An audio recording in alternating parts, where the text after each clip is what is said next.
Her phone showed a missed call from under the bed.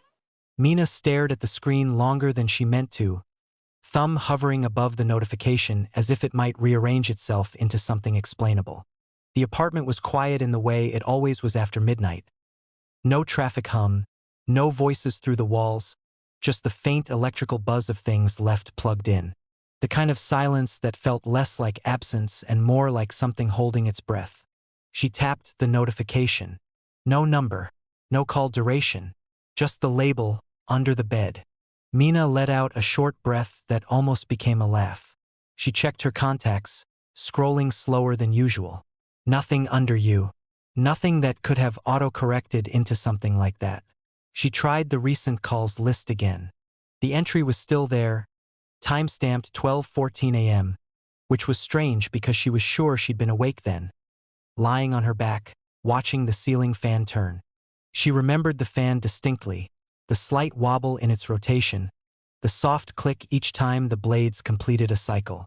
She would have heard the phone ring. She always did. A faint creak came from somewhere behind her. Mina glanced over her shoulder. The bedroom door was open a few inches, the hallway beyond it dim and unlit. Nothing moved. The sound could have been the building settling, or the wood contracting in the cool of night. She turned back to the phone. Her reflection looked back at her from the dark glass. Eyes too alert, shoulders slightly raised. "Probably spam," she said aloud, testing the normalcy of her own voice. It sounded thin. She set the phone face down on the bedside table and lay back again, pulling the blanket up to her chest. The ceiling fan continued its slow rotation. Click, click, click. Another sound came, softer this time. Not from the hallway. From below. Mina's breath stalled. She listened. Nothing. Her mind filled the gap quickly. Pipes, maybe. The neighbor downstairs shifting furniture. Old buildings made noise. She knew that. She'd lived here for 2 years without issue. But she found herself tensing, listening harder, trying to isolate the direction. The bed frame beneath her felt suddenly unfamiliar, its solidity questionable. She shifted her weight slightly, testing it. The mattress gave its usual muted response. Then, a faint vibration. Not enough to shake the frame. More like something brushing against it. Mina sat up. The room seemed smaller than before, the corners darker. The only light came from the digital clock on her nightstand, casting a dull red glow that barely reached the floor. She looked down. The gap between the mattress and the floor was narrow. Just enough space to slide a hand under, or store a few boxes. She kept nothing there. She had checked when she moved in, vacuumed the space herself. It had been empty. It should still be empty. Her phone buzzed. Mina flinched, grabbing it quickly as if it might fall. A new notification. Missed call from under the bed. 12:19 a.m. Her throat tightened. She hadn't heard anything.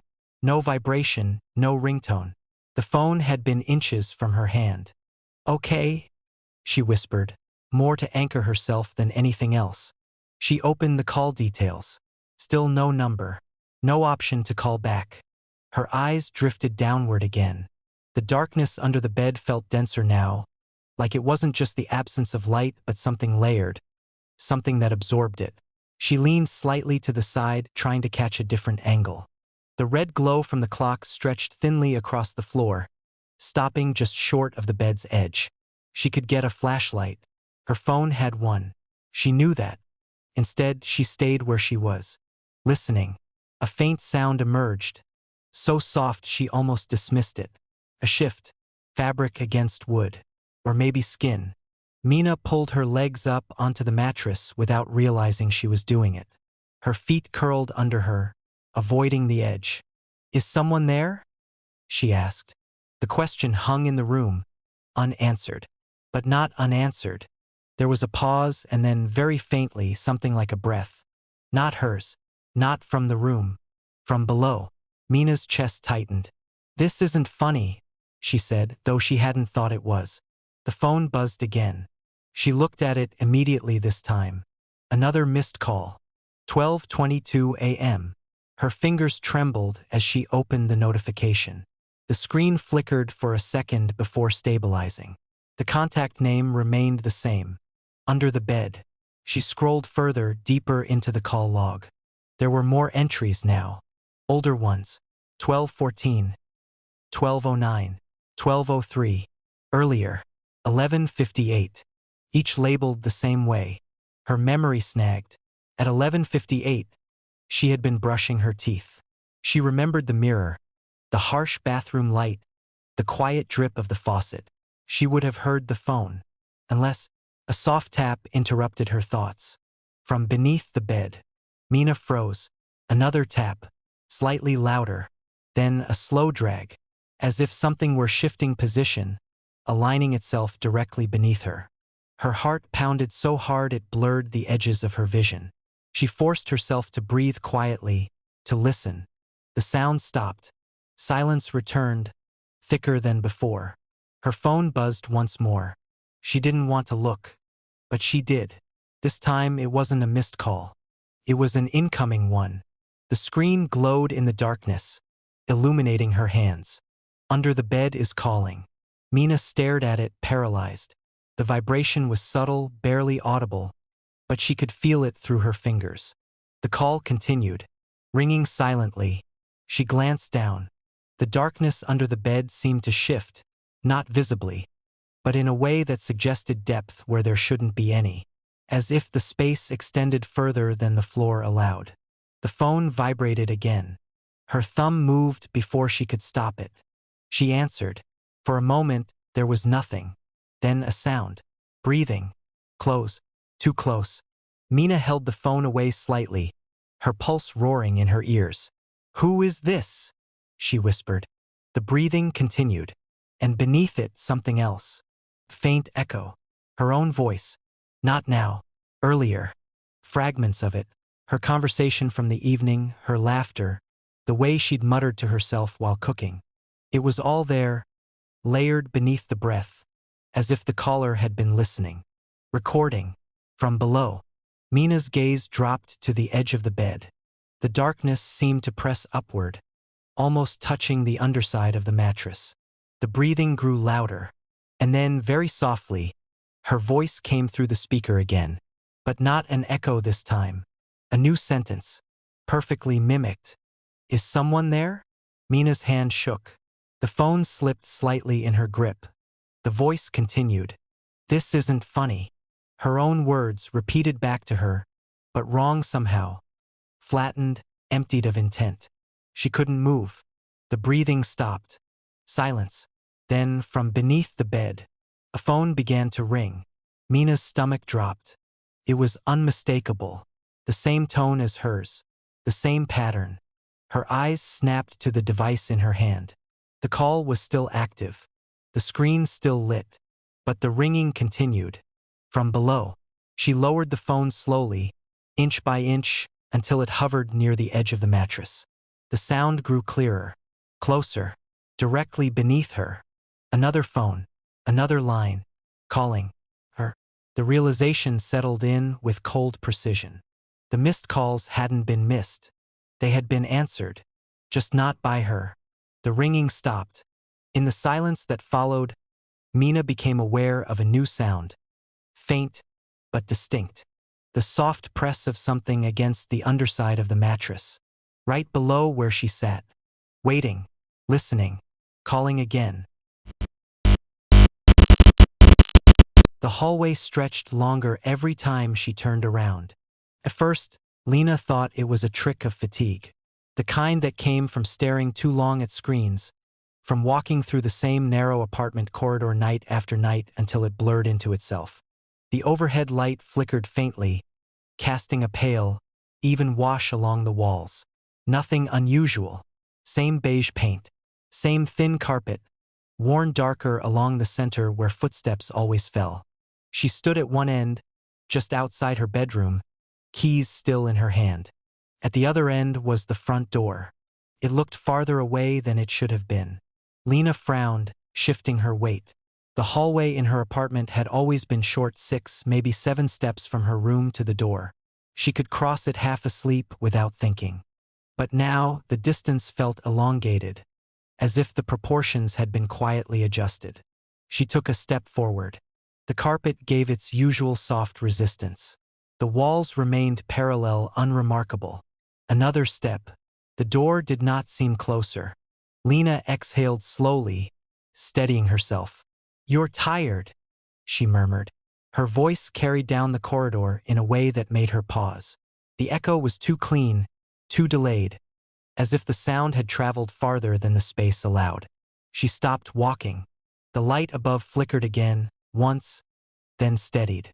Behind her, her bedroom door remained ajar, spilling a rectangle of warmer light onto the floor.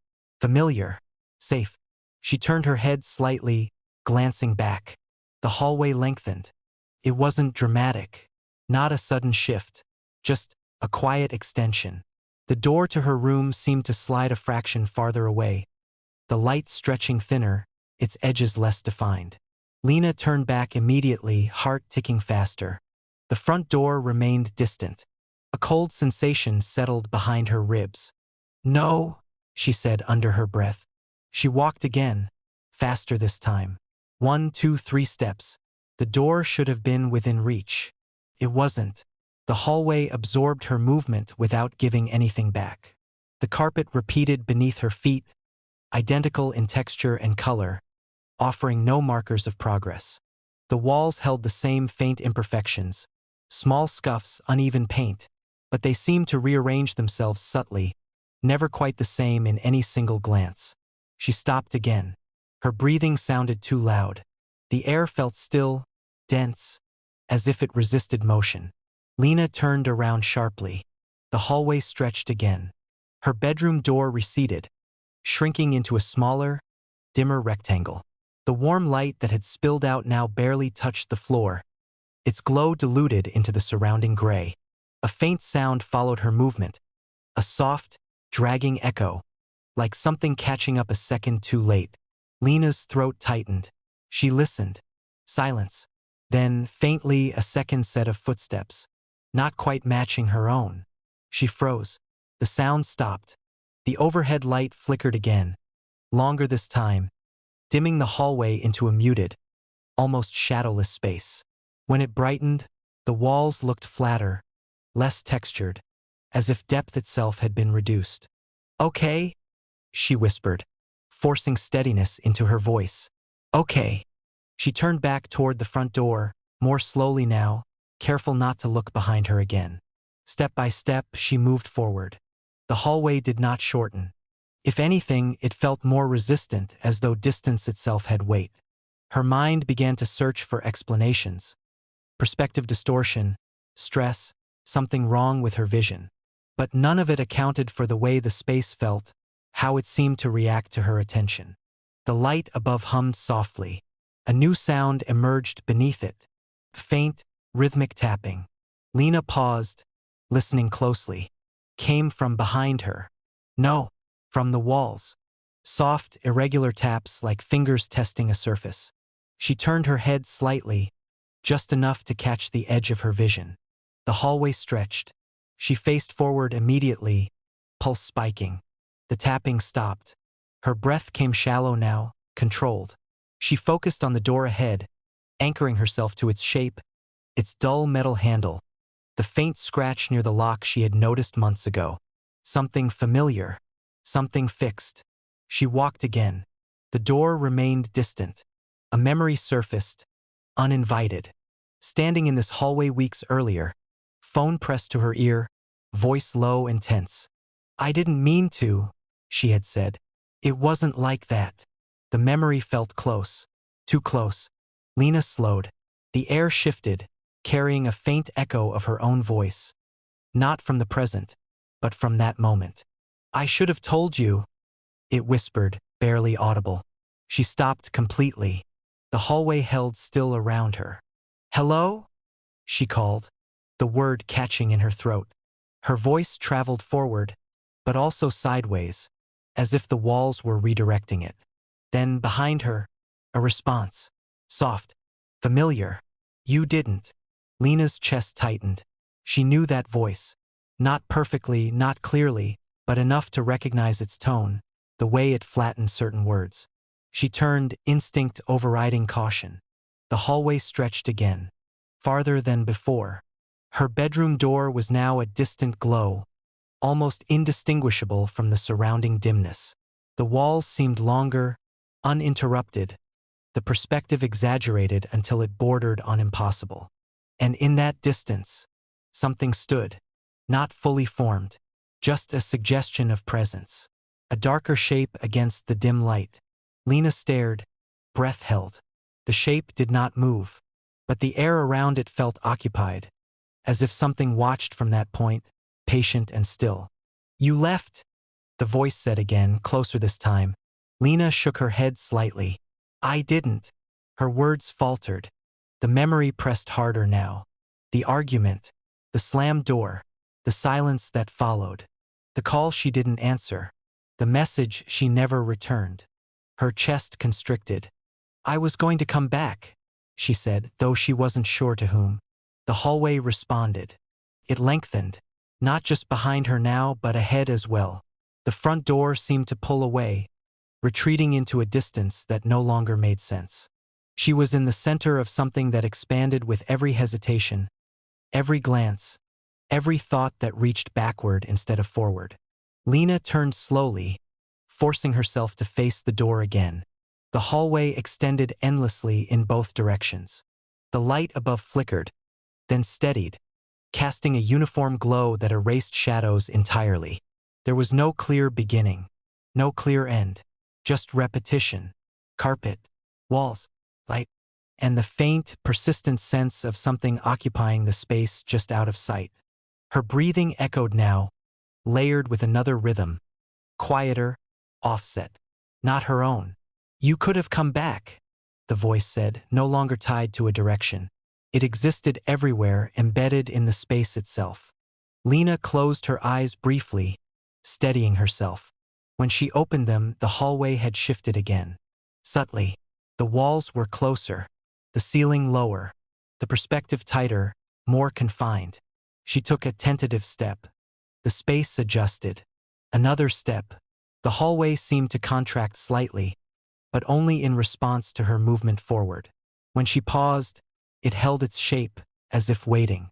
Lena swallowed, understanding forming slowly, unwillingly. It wasn't random. It wasn't just distortion. The hallway responded to her, to where she looked, to what she remembered, to what she avoided. She turned her head a fraction, testing it. The space behind her stretched immediately, pulling away into distance. She faced forward again. The hallway shortened, but only slightly. "Not enough. You don't get to leave it there," the voice said, quieter now. Lena's hands trembled at her sides. "I didn't know how to fix it," she whispered. The air thickened. The hallway did not change.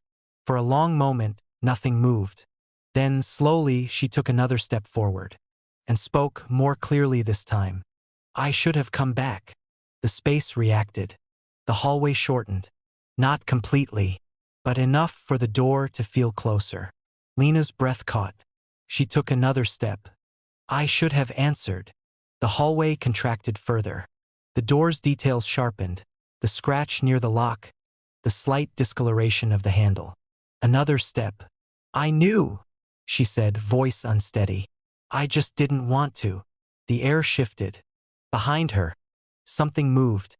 Not forward, not closer, but present. Listening. The hallway shortened again. The door was now within reach. Lena raised her hand, fingers brushing the cool metal of the handle. Felt real, solid. She hesitated. The space around her held perfectly still. No flicker, no stretch, just waiting. Lena tightened her grip and turned the handle. The door opened, but not to the apartment beyond. The hallway continued, unbroken, endless. The same carpet, the same walls, the same light, repeating into distance. She stood at the threshold, breath shallow, heart pounding. Slowly, she turned her head. Behind her, the hallway stretched in the opposite direction, equally endless. And somewhere within that space, a faint shape remained, neither approaching nor retreating, just present, as if it had always been there, as if it always would be. Lena stepped forward. The door closed behind her without a sound, and the hallway adjusted, settling into its true length, measured not in distance, but in everything she had chosen not to turn back for.